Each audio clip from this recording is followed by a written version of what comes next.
pong halaga ng marijuana ang nasamsam sa Dasmariñas, Cavite.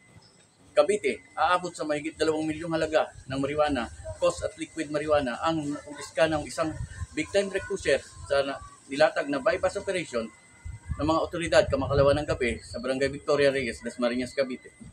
Arestado ang suspect na ikinilala sa alias na Bob, nasa hustong gulang, kabilang sa high value individuals list ng pulisya at residente na nasabing lugar.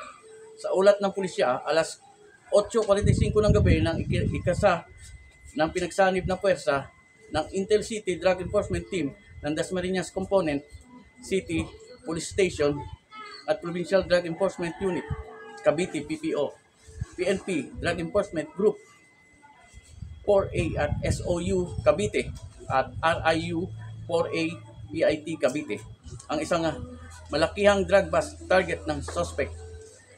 Sa Barangay Victoria Reyes, isinasagawa nga drug deal na ikinaaresto agad ng suspect.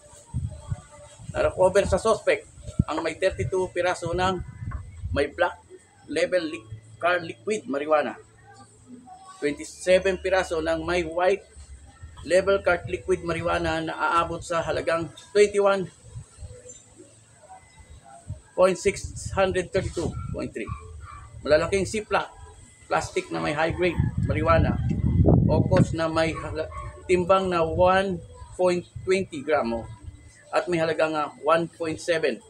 Ang isang brick ng marijuana, dalawang malaking plastic Ziploc ng dried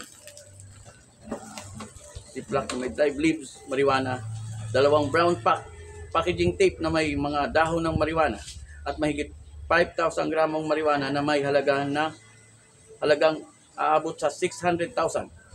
Na-recover din sa suspect ang 7 piraso na tig-1,000 piso bill na budol, money at iba pa. Ang balitang ito ay hatid sa atin ng Blessed Panyawan Liniment Oil mula sa Tansa, Cavite, Mobile Journal number 16. Danilo Penarejo nag-uulat para sa Shine Balita Online Nationwide.